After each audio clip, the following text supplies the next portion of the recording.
Почитувани гледачи, продолжуваме со делот наменет за здравје. Кои методи и техники се прават пред да се одлучи брачен пар да се направи инвитро оплодување?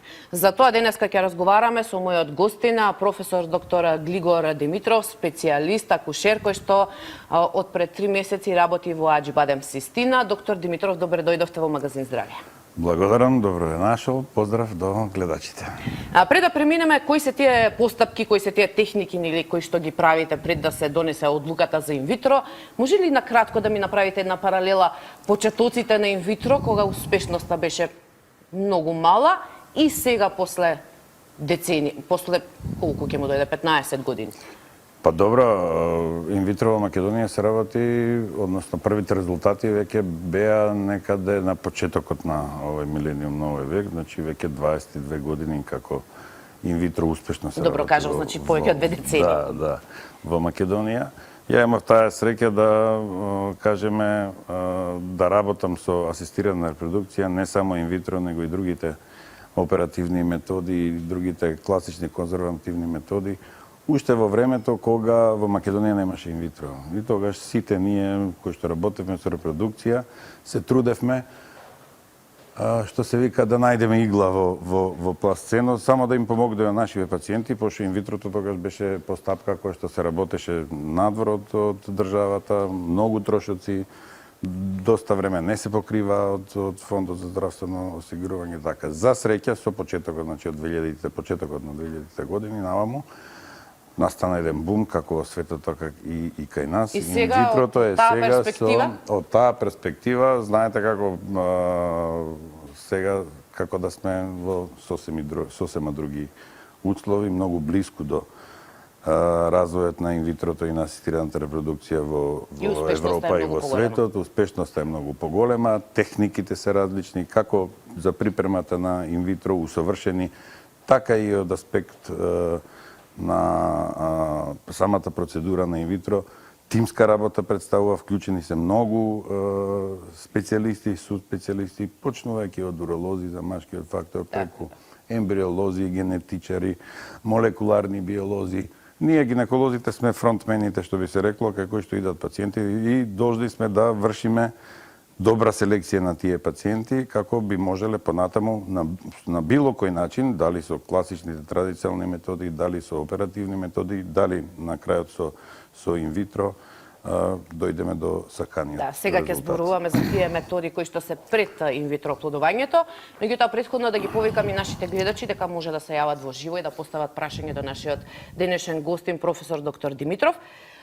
Кога ќе дојде пар кај вас, кој што нели прашува, односно сака да знае дали може постапка за инвитро, што е она прво што се прави пред да се донесе одлуката за инвитро?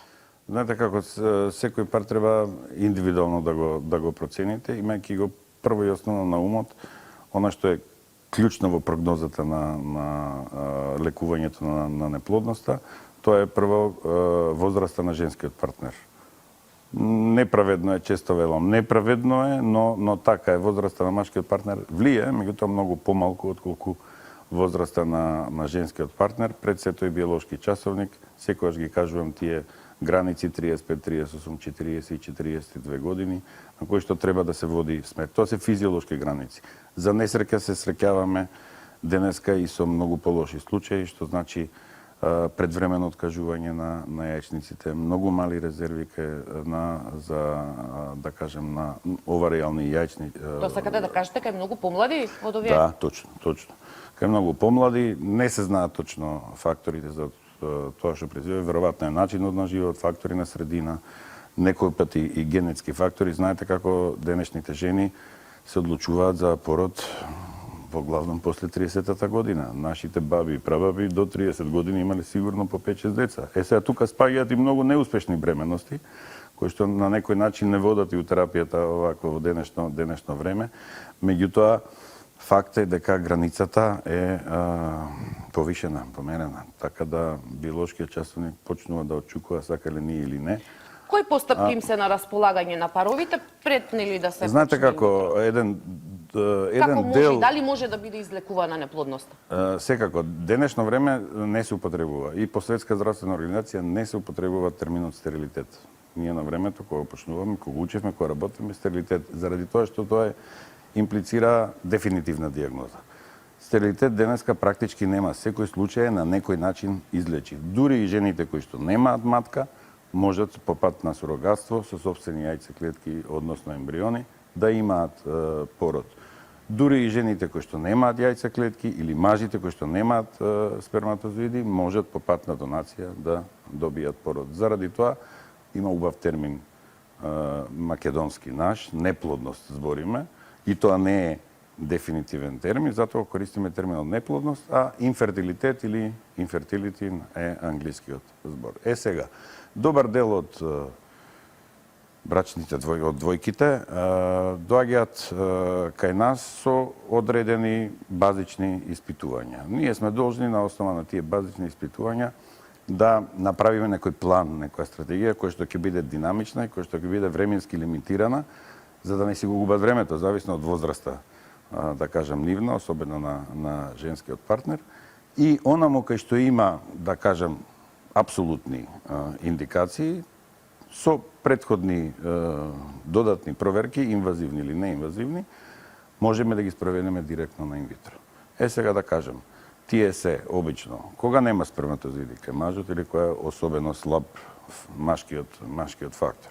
Или кога се комплетно зачепени јајцеводите кај жената, е втората индикација. Или некои други кои што понатаму може да идат на системот на донација и така натаму. Меѓутоа, најголемиот дел од двојките кои што доаѓаат кај нас се у некоја, да кажем, сива зона кај која што сте должни да размислите и ние сме должни да им дадеме двојна шанса. Што значи? Пред да преминеме, докторе, кои се тие шанси нели кај оние што се во сива зона, имаме гледач на линија, повелете, во програма сте? Ало. Повелете, ве слушаме. Поздрав до вас и до докторот. Вакво сакам да го поздравам, заедно работевме на гинекологија државна, како стручњак јак. Голем поздрав, само нека продолжи така. Снежет. Вакво, така, поздрав. Ви благодариме. Ваша, значи, колешка од правичната матична установа кај што работевте.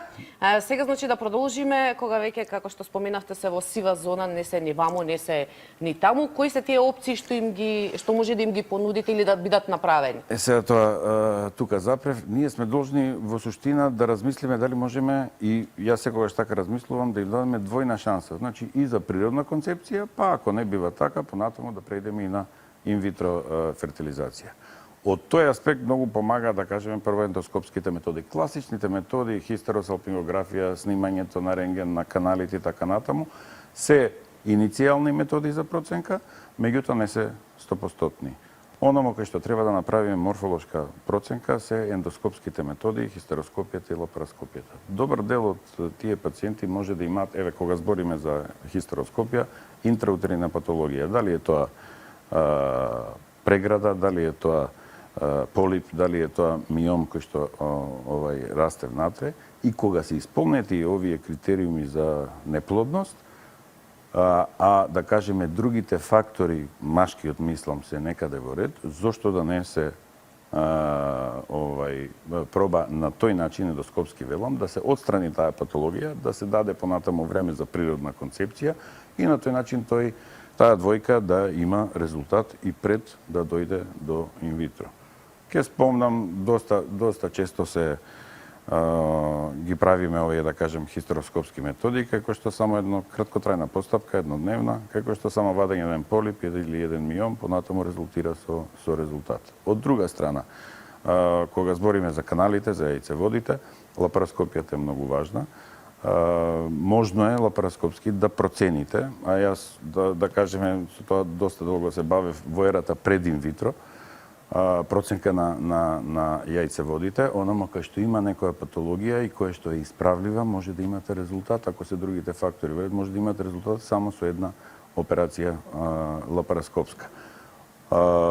Напредокот и на едната и на другата метода доведе до тоа да се менуваат индикациите, кога би оделе на едно, кога би оделе на друго, а конкретно и хистероскопијата и лапароскопијата, кога збориме за некои индикации апсолутни, како што двојките би ги пратили на инвитро, стануваат од помош, односно двете методи се комплементарни.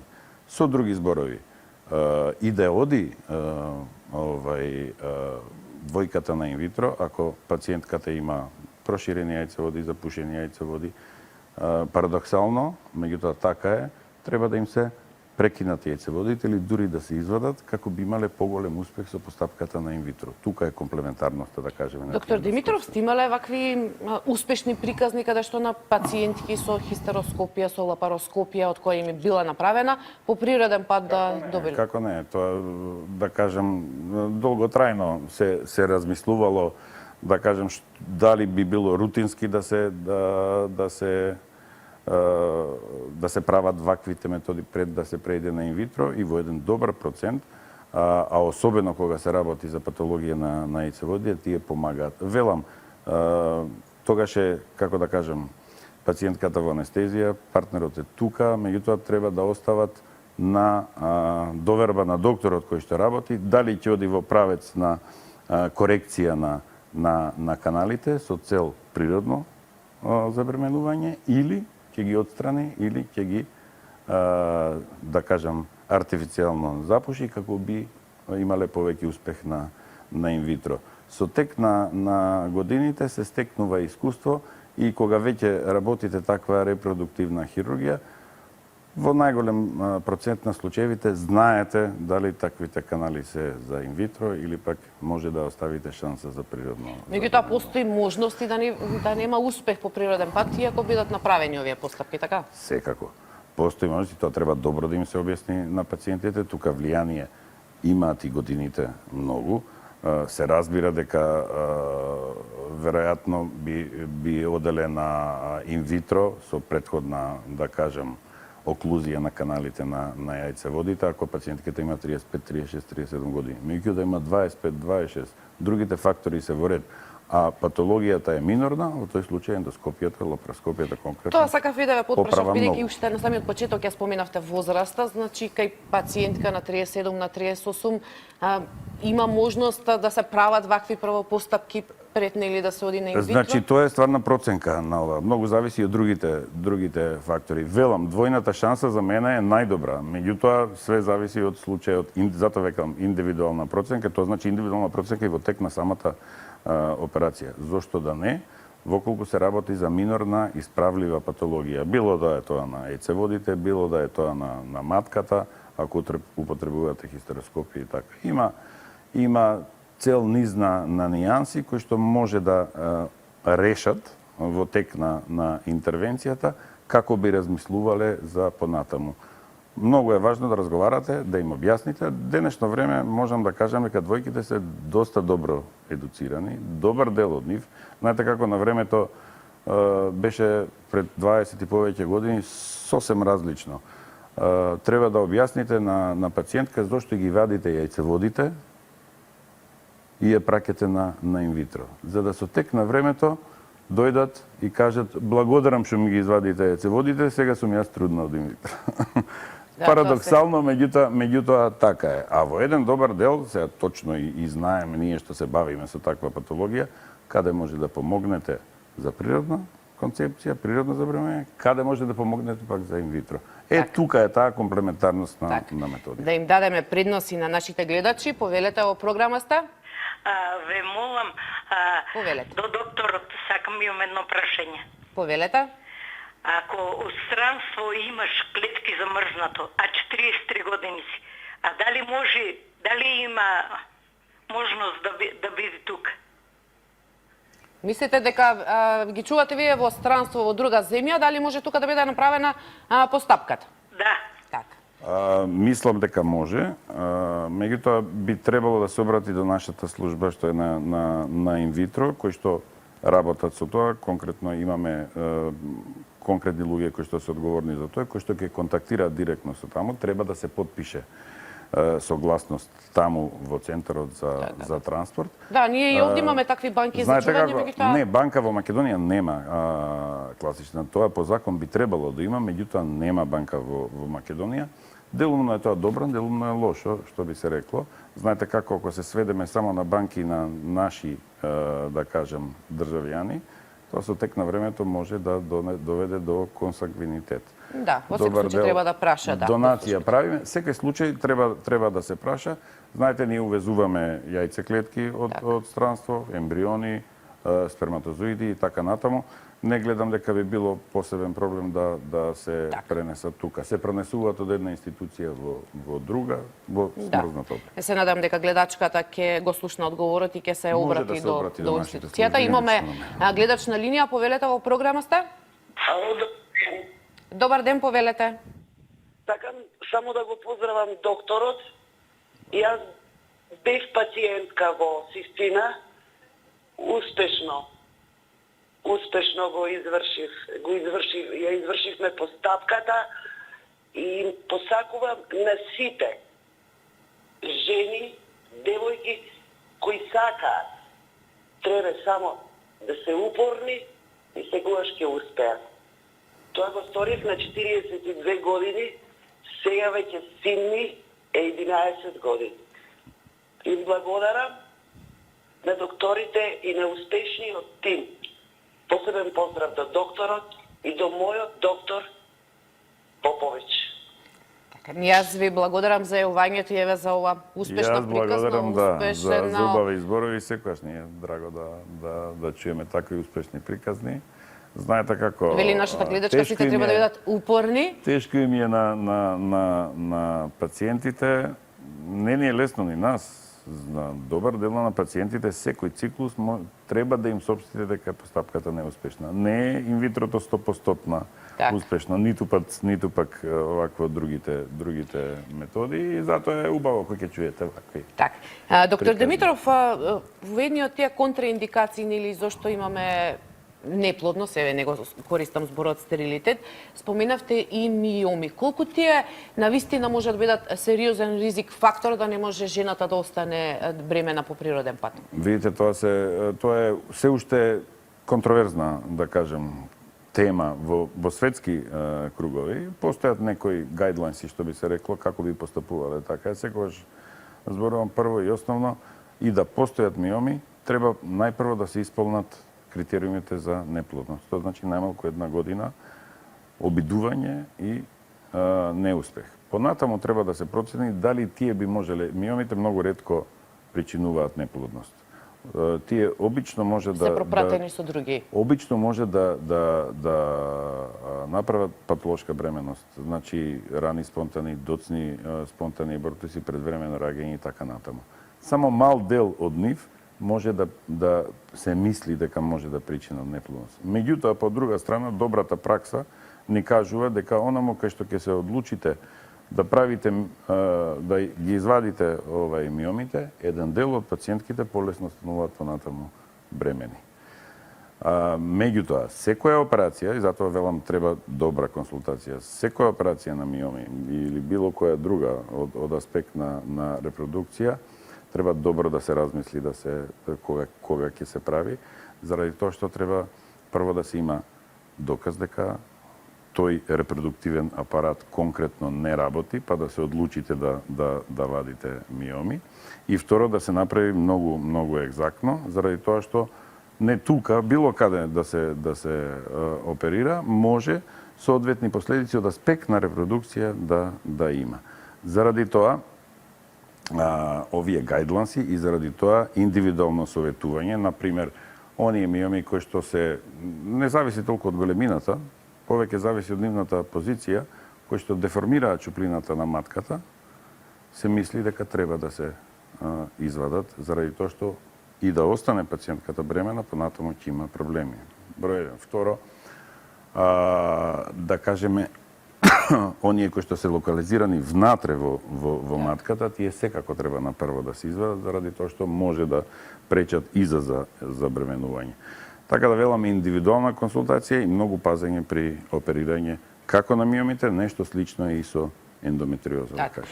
Доктор Димитров, бидејќи сме веќе при самиот крај на емисијата, еве за крај едно прашање, колку инвитро може да бидат направени? Колку може жената има прво, второ неуспешно, до колку може да оди? Нема некој одреден лимит. Можем да кажем дека